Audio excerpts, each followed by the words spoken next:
already done, just because I got to do a few last minute things to this deer. But I'll let you take it away. And what we'll do is I got it recording. So we're going to put this up in the Hunt Lab. So if anybody needs to go back to reference it, I won't keep all these fellows waiting. I'll just keep putting some blast out to get people in. But for y'all that don't know Tyler, Tyler's been with us for a pretty long time, a few years actually. And he does a lot with land management. He does a ton with property management, growing deer. I'm going to let him talk on it more. But what we've been doing is pretty much all year, we've been doing these little segments. And I have to put some other ones up. I'm actually going to organize it in the off season, so it's almost like a book where you can read through the chapters and kind of do it. But the sense of it is most of the topics, 99% of the topics we talk about, you can still apply it if you don't have private land. So you can apply it to public, small tracts, things like that. You have to tweak things out of it and stuff like that. But like we've done them on food sources, we've done them on, just really everything. Honestly, I think we've covered almost every whitetail topic. So I'll continue to put those in the Hunt Lab in the off season. So if you haven't seen them, you can go check out a few. This one's going to be a little more topic specific, with a certain type of land management. But Tyler, I'll let you take it away, my friend. I'm going to get some blast out, and you just introduce yourself, and we'll get rolling. Yeah, we'll do. Like Justin said, my name's Tyler Heeter. For any of you that don't know me, I have a private lands, wildlife, and forestry consulting business in central Pennsylvania. I help landowners out with a whole bunch of different projects on their property related to land management, viva the forest, or, attracting deer, turkey, small game, whatever it may be, just making their land better. But today's topic, this is I kind of knew about it. So this is kind of new for me too, but my family's going to go through with it here in next year, and then 2026, we're going to get full funding for it. But, maybe a lot of you guys don't know, there's resources out there for private landowners to get funding to do projects on their property. So, for me, a lot of times, a lot of guys are paying out of their pocket to have me do work on their property. And then there's other guys out there that aren't as, well off with money to end up paying me. So we go through the process of getting money through federal grants and all that stuff and whatnot, and getting monies for certain projects to do on the property to help pay me do them. So all across the United States, there's what's called the U.S. Department of Agriculture. It's all the way across the United States. Every single state has the United States Department of Agriculture office in it. Somewhere, some town, some county. So then within the U.S. Department of Agriculture, there's called the NRCS. So, like, I'm going to reference everything to where I'm at here in central Pennsylvania. So I live in a county called Snyder County here in central Pennsylvania, and we have an NRCS office that's 20 minutes from my house. So that's the first place that you have to start out if you're considering doing any types of projects on your property, where you don't want to foot the bill yourself. This is the place to start. You're going to go to the NRCS office, and then within the NRCS office, you're going to talk to the people in there that manage the EQIP program. So it's the EQIP program is designed for, I'm going to just list off a couple different things that come off my head. But if you go onto the NRCS's website and you click on the EQIP program, and it brings up all 50 states in the United States. It brings them all up, and then it brings up the EQIP program link on each state. So you're going to click on that, and it's going to bring up all the different management objectives and plans that you can do on your property. I mean, there's thousands of them. It's crazy how many, at least for Pennsylvania, there's a ton of them. I mean, just an absolute ton of them revolving around wildlife, forestry management, native grass and wildflower plantings, tree plantings, reforesting areas, invasive species control, road maintenance, pond development, wetland development, um, nest box structures that you can put up. You even get paid to put to make brush piles for rabbits, for goodness sakes. I mean, it's pretty cool. So anyways, you're going to start there. You're going to look that up, whatever county that you live in. um, I'm sure everything's online anymore, so you'll just have to call it in or go visit those people in in the NRCS office within the U.S. Department of Agriculture. And if you don't know, you can call in and just say where you're at, and they'll give you an address of where the nearest office is at. So that's essentially where you're going to start. That's the number one thing. You're going to start right there. So once you get in and you start talking to these people, um, it's usually a couple different ones. You might, who knows? I don't know exactly, what type of person you're going to be dealing with, but um, be enthusiastic about what you're doing about it. So that makes their life a heck of a lot easier. Um, but you're going to start talking about your goals and your objectives and what you want done on your property. So you're going to talk with them. They're going to give you an application form. So essentially you're going to fill that out, all your information, your acreage, your name, your address, your contact information, blah blah blah. So the projects aren't going to start until the fiscal year. So within the government, there's always the fiscal year of when money's coming in and when money is going out. So you got to hit it at a certain time period, and normally it takes about a year or so to develop this. I'm actually going through with this for my own personal property that I just purchased, and I'm not going to be able to do too much of anything till next year in 2025. I already have an application started, but you want to get an application going and put in so that you're ready to go. And then what's going to happen is, let's say, like for me, I own it, I just bought that piece of property. It's 21 acres, and my goal is to control the invasive species in the fence row, create bobwhite quail habitat, deer habitat. I want to reforest certain areas. I want to plant native grasses and wildflowers. I want to fix the pond up that's on the property as well. So you're going to list your goals and objectives to them, okay, and then they're going to start implementing that plan. They're going to tell you what rates and per year and what acreage that you're going to get paid for each year, based upon all these things. The more things you list, the more things you're going to get paid for. But if you're not able to do that, that's when it falls under a private consultant like myself, that you would use those monies to pay a person like myself to go do the work on your property. So now that the application's filled out, you're going to be ranked um, over the course of the year, and when the money's come in, you're going to be ranked. Let's just say 20 people apply for grant or for this grant money, and you're based upon like what you have on your property. If you started it, or if this is just a blank slate, you didn't do anything, you didn't start anything on your property, it kind of gives you more leverage if you actually start doing the projects yourself for like a year or so beforehand, because you're going to get ranked higher um, to get more money for more projects. So you want to show that you're already doing some work on the property from the beginning. It's not necessary, but if you show that you're incentively doing something, more chances than not you're going to get more money. It could be thousands of dollars more to do projects. So why not get paid to do projects on your own property? That's pretty cool, isn't it? Or like I said, if you can't do it, you pay somebody like a consultant or a contractor of some sort that knows what he's doing.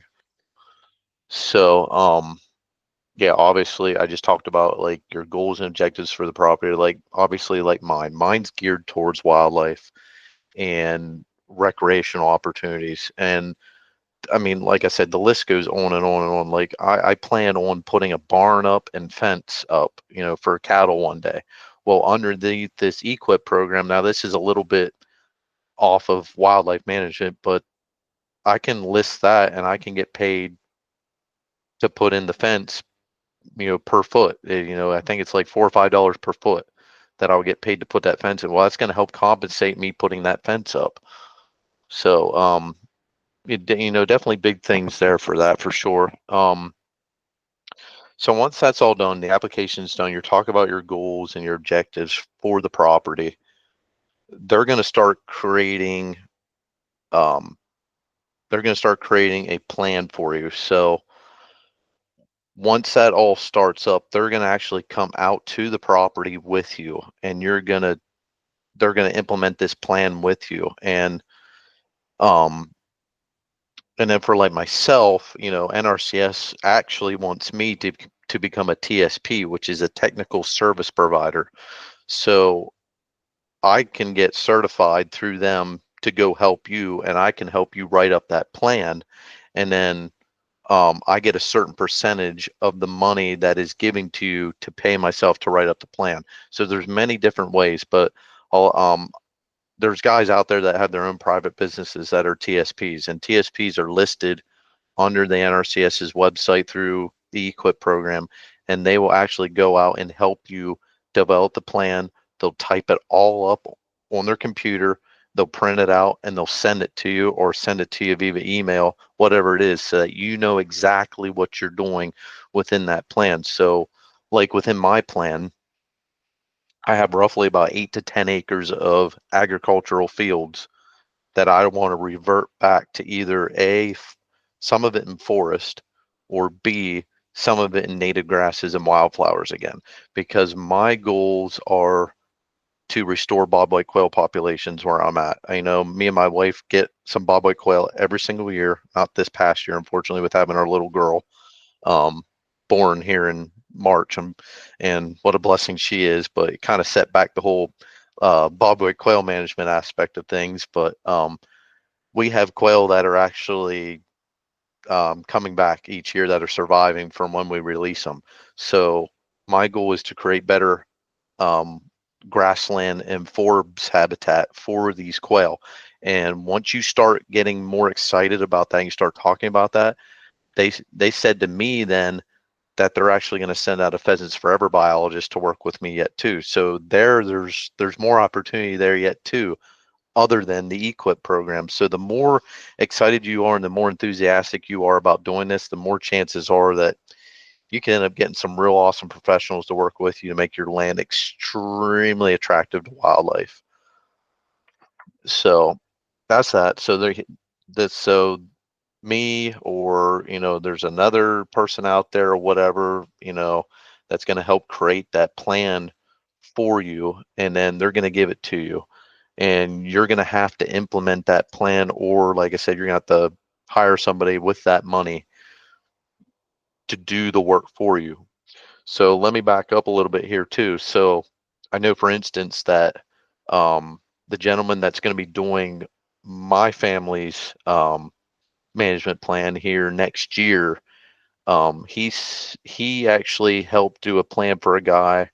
I think the guy had 200 acres, and when he did that plan up and stuff, and then until that guy got funding, and he ranked pretty high in the funding, and the things, he got $40,000 worth of funding to do projects on his property. I mean, that's pretty awesome.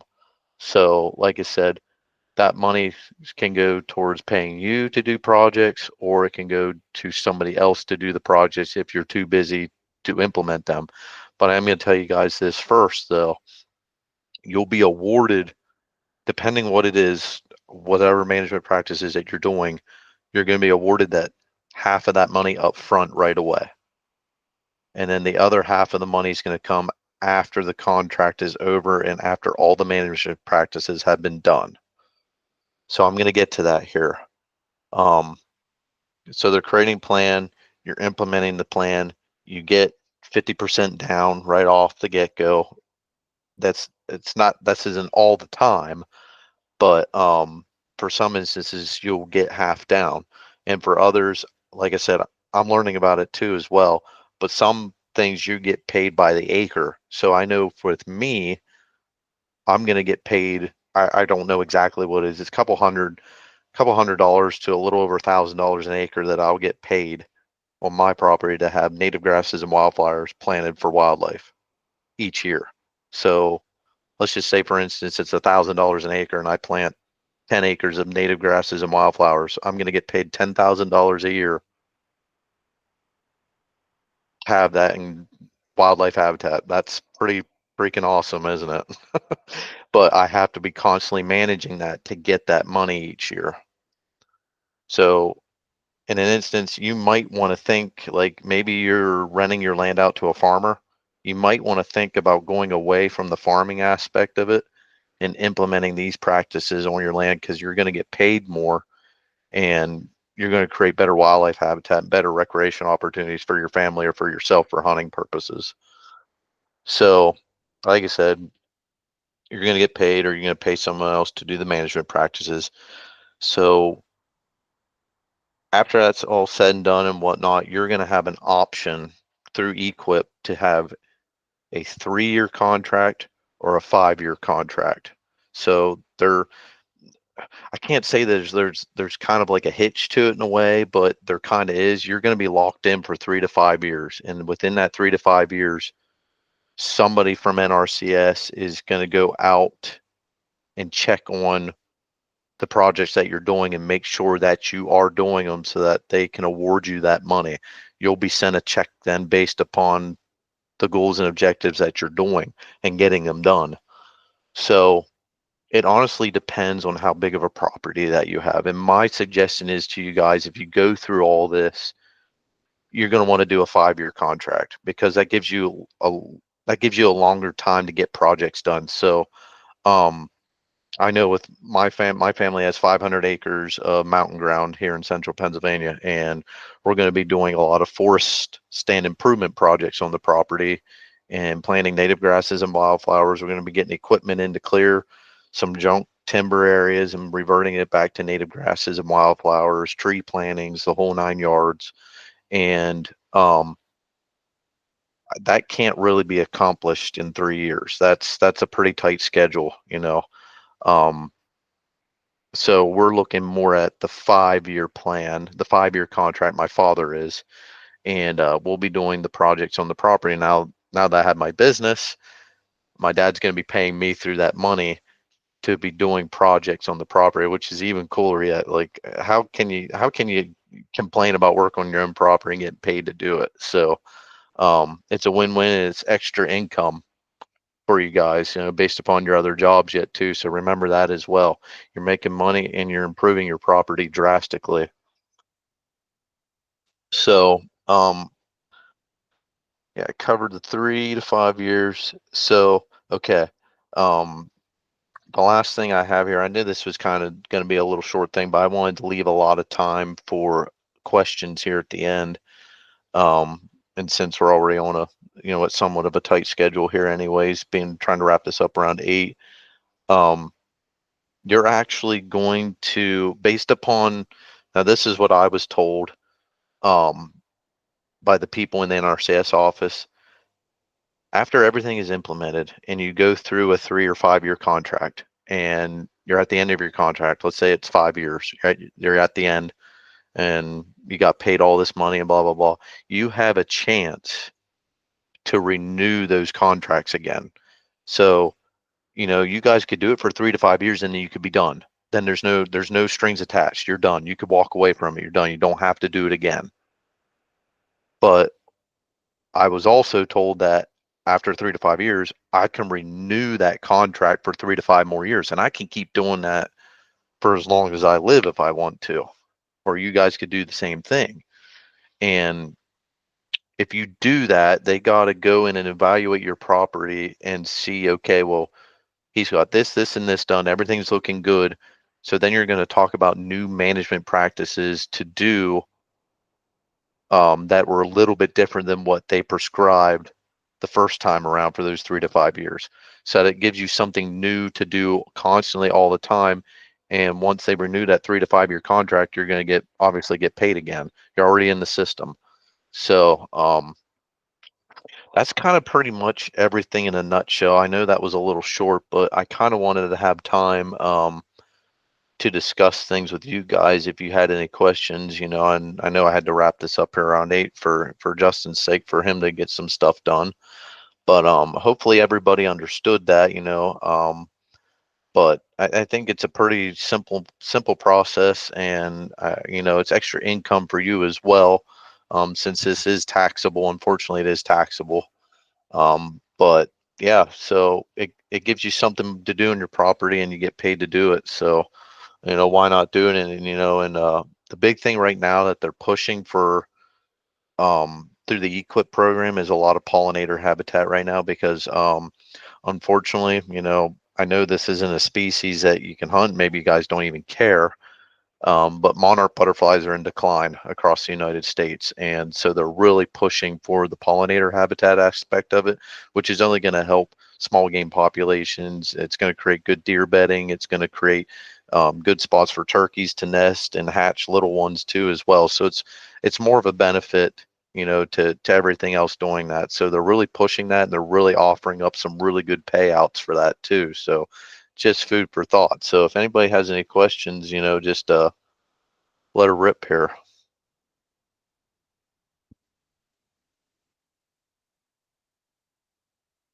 Uh, All right. So Tyler, I had a question. So let's talk real quick about the perspective of them. So like what, simplest way to put it, what do they get out of it?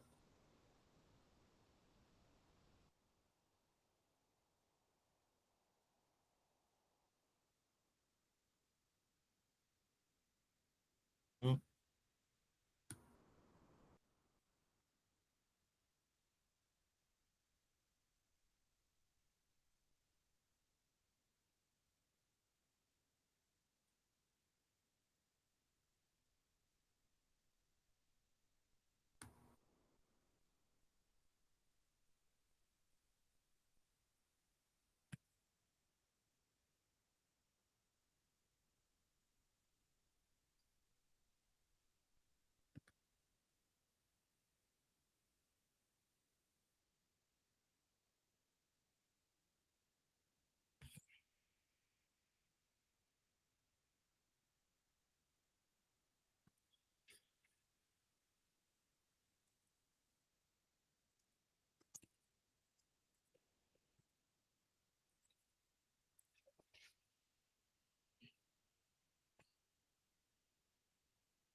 Yeah, I'm not hearing him either.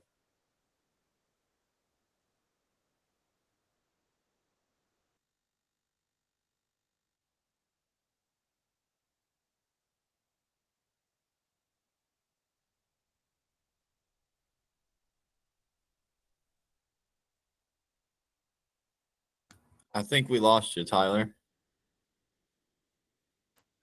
can you hear me? Oh, yeah, there it goes. So Jeez, did where did I stop at? literally, I think right when I asked the question. So I just asked if anybody missed it. I just asked what's their perspective, like what do they get out of it? Like the landowner's perspective, Well, no, like or the grant money. like the people that are awarding it to you. So Right. um, like I'm gonna go back up here again a little bit. Like I said, there's going to be some people that are hesitant to do this because it's government, it's federal government. So it's like, is there going to be any strings attached to this and all that stuff? That I'm getting this money and all that, and really there isn't. I learned a whole lot. Like, you really have to go down there and talk with them. I mean, there's going to be options for you to back out. You don't have to go through with all this. But once you put your John Hancock on the line and sign it, you're pretty much locked in for that 3 to 5 years. There is an option, I believe, that you can still get out of it, but I think only half the money is refundable at that point. So let's say for instance you get $100,000 to do projects. You're not going to get that full 100,000 then if you back out early. You're only going to get 50,000. You know what I mean? Right, right. So you're not going to have all that money to do projects on your property and pay yourself along the way. Right. So more than likely they're wanting to study the game, they're wanting to build, so like let's say if there's a high deer population, for example, like your area is just ate up with them, insurance is high because of them, all that stuff. If you're like, hey, I want to manage deer, would they be like, there's kind of a lot of deer here? Are they trying to like really go towards things that are an issue? And also, would they be like having like a biologist, like how a WMA is, where they would have a biologist that would come and check things like on a regular? It's it's kind of different. It's kind of like a separate entity compared to our, for instance, like I wouldn't have anything to do with the Pennsylvania Game Commission here in Pennsylvania involved with this at all. This is a whole separate thing to do land management activities on your property. So you can do timber stand improvement, forest stand improvement, invasive species control. They're going to get monies for you to reforest areas and give you tree seedlings and all that stuff. Like that's kind of they're going to monitor your practices as you go along implementing it. They just want to make sure that you're doing it right and that you're doing it. If you're not doing it, they're not going to give you that money. Right. So really they're just restoring natural resources is Correct. the benefit. Like that's where that budget comes from. Yes, correct. They Okay. want you to keep doing this stuff so that there's more continuations of this habitat compared to it being so cut up and blocky. They want more people and more landowners adjacent keeping creating this habitat so that there's obviously more wildlife and more plants and a better ecosystem. It makes sense now why I see beehives on properties all the time now. You can get money for that too through the program. It's crazy. There's a lot of them down here on the big places I hunt, and I've always been like, why is that in the middle of nowhere? And they do it on WMAs too. So Yep. nice. Let's see here. So real quick, a note for anyone that does want to move forward with this. Let's say you're like, hey, grant money or no grant money. I'm trying to get my property rolling. We got a ton of mini episodes of like what he's talking about, timber stand improvement, invasive and native species, wetland species, grass species, and a bunch of other topics too. So I'll make sure y'all get those. If you need them, just text me. And I'll send them your way. Sir. Does anybody have any more questions as far as this? Because Tyler's actually going through the process or just went through it, right? Have you got your 50% yet? Well, I actually haven't yet. Like, I still have my application in, and because I got the application in at the end of the year here, with the government, there might not be the monies as of right now. So like I said, this might be a year waiting period yet till you fully get what you need. Plus, I bought the land, I got it surveyed, but I still have some lawyer things to go through with making a deed yet for the property. So once the deed is officially in my name, I'm going to go through with telling the people at NRCS for the EQIP program about my goals and my objectives for the property. And they're going to start breaking it down and getting a plan made up for when the monies come in that I'm higher ranked on that list to get the money. Right. Okay. No, that's that. So you're pretty much building a relationship with them and then Correct. getting in line, really. Correct. Yeah, that's what you have to do. You have to be enthusiastic about it because they get all gung ho about it, man. It's the government. It's the government. Yeah, their favorite word is no, because no doesn't really have any consequences. So.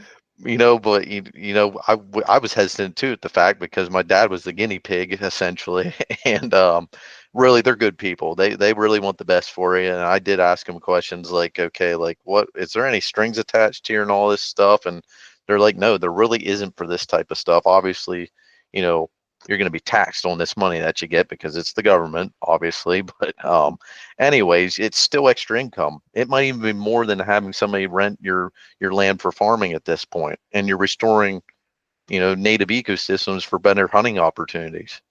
For sure. No, it's definitely a win-win all around for sure. Hey, Tyler, I have a question. Okay, fire away. Is this just for Pennsylvania or is this for any states where, like, I live in Iowa? Is that good for Iowa too? It's very much so good for Iowa. If you go into a lot of YouTube channels out there, there's a lot of people that are going through with a lot of this stuff to do stuff in their home state of Iowa. I think it's Bill Wink is what his name is. Um, he's got a YouTube channel on whitetail deer hunting and all that stuff, and he goes through the program too as well for doing timber stand improvement, prescribed fire, and I think he gets seedlings from the state nursery too. That's paid through that program to be planted on his property.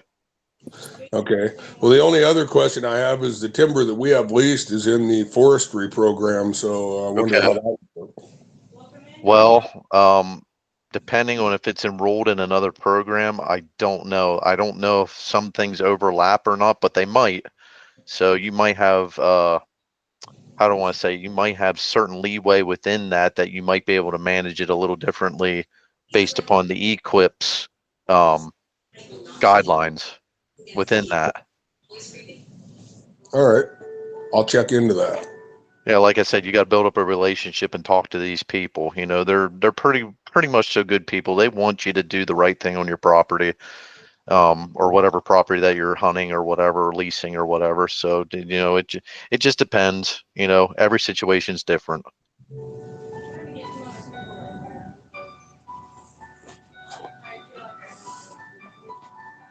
Is there anybody else? Don't be shy.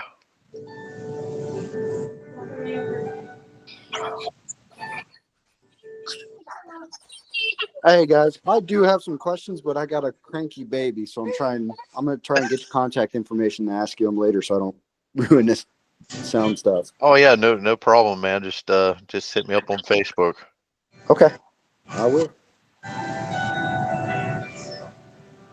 Like I said, guys, this is a cool opportunity. I mean, like, there's not too many people that know about this in you know, just the general landowners. You know, I just came across this the one day, and I told my father about it. I said, why don't we do something like this? Because we're always constantly paying out of our own pocket to do projects on our own property. You know, that adds up thousands of dollars every single year. So why not? You know, why not have the government come in and assist you and give you a couple $1,000s and whatnot to do these projects? Because a lot of times, like I said, that money can be used to pay somebody with big equipment to come in and open up areas. Like guys, it's this cool. We can, through the eco program, you can get monies to put in food plots through this program. Like it's pretty cool. Like I mean, there's thousands of options out there. If you, like I said, go into their website, click on your home state, like for me, Pennsylvania or Iowa or whatever, click on it and see what's there, and it shows you the pay rates per acre or per job or per foot or whatever it is. It's endless. It's pretty cool. You know, and that's a huge reason we wanted to do this tonight is just because this is something that sounds like it's word of mouth. Like I was in the government for many years. I don't know if anybody on here was, and they have all kinds of awesome benefits and crazy stuff. Like, you know, we just found out recently we get tickets to like SeaWorld, you know, like you find all this crazy stuff, but they don't come out and just blast it. You're not going to hear a radio station with it. You're not going to see some crazy TikTok with it. It's going to be word of mouth and things like this. People that are utilizing the program. I'm sure y'all have seen the beehives. People have, I don't know if it's a Southern thing, but that's been really stepping up. And I've been wondering where that money's come from. So it sounds like it's more than likely coming from that, which helps offset tax money, you know, with property taxes. It all adds up. And then also it makes it so if you do like hunting on private land, small tracts, or help your friends out. If you don't have it, hit them up and be like, hey, I know you got a lot of land, you're trying to grow, you know, get you a plan together and talk to your state official. Yeah, and you know, I'm gonna add on to that too. You know, you can kind of like I want to dive into this too a little bit more. Maybe we'll do like a part 2 of this after I go through with it personally, and maybe we'll do another one here of like what I'm experiencing from this, just to let all of you guys know. And I'm going to try to tailor the plan to more of a wildlife management plan more than anything, you know, because that's my goal and that's my objectives for my property. They're going to hear you out about what you want to do.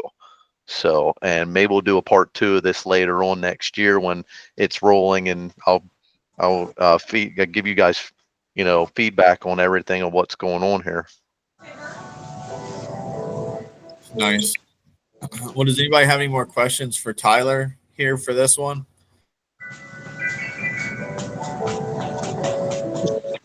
Christmas music air. All right. So this is what I'm gonna do, y'all. We have some meetups coming up. There's some this week, there's some next week. Just go on the website, check those out. I actually got to put one for Louisiana up. So those are gonna be chatting, talking about hunting, seeing what people are doing in their regions, things like that.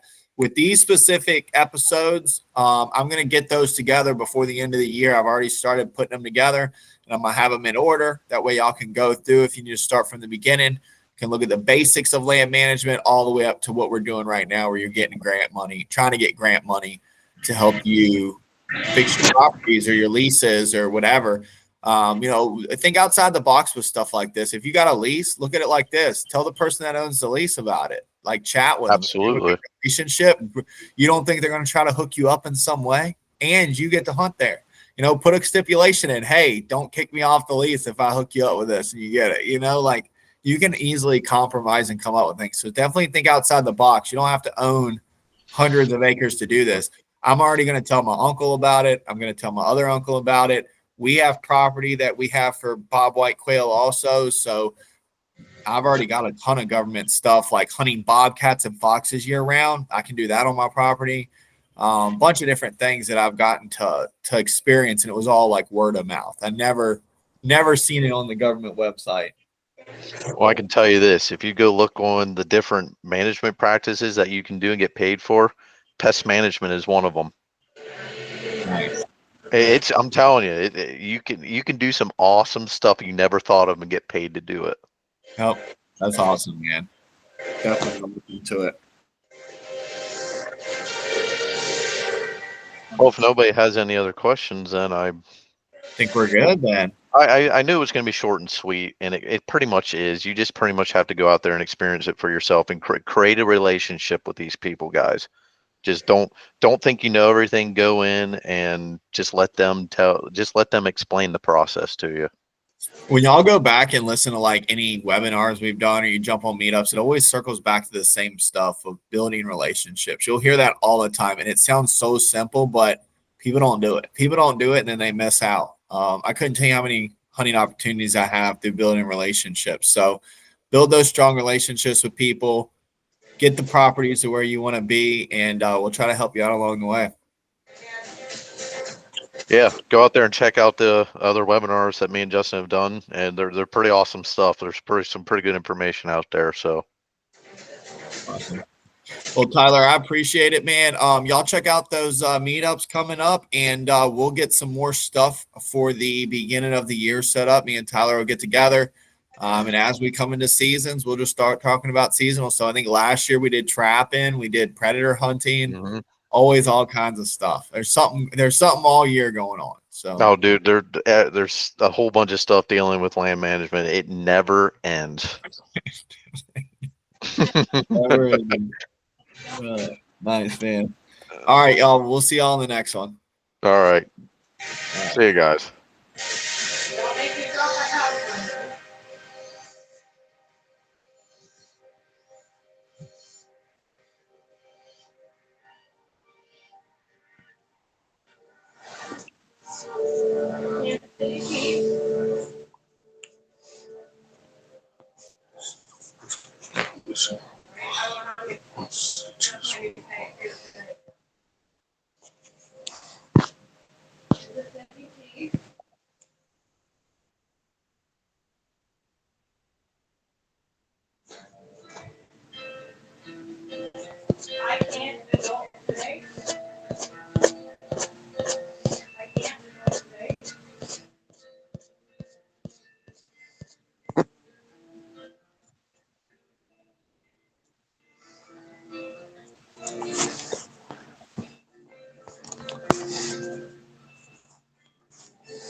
countertops.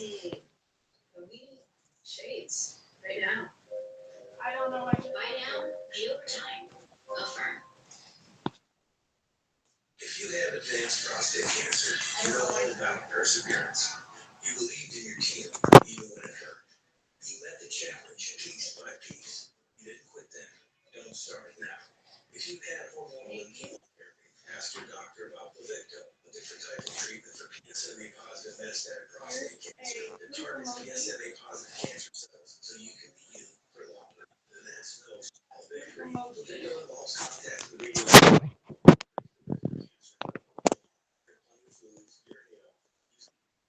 Talk to your doctor about the risk of exposing others to radiation during and after treatment. Protect those cause low levels of blood cell counts, kidney and infertility. Tell your doctor if you have weakness, pale skin, shortness of breath, bleeding, losing more easily, an infection, or changes. Side effects include tiredness, dry mouth, here's the never giving up. Ask your doctor.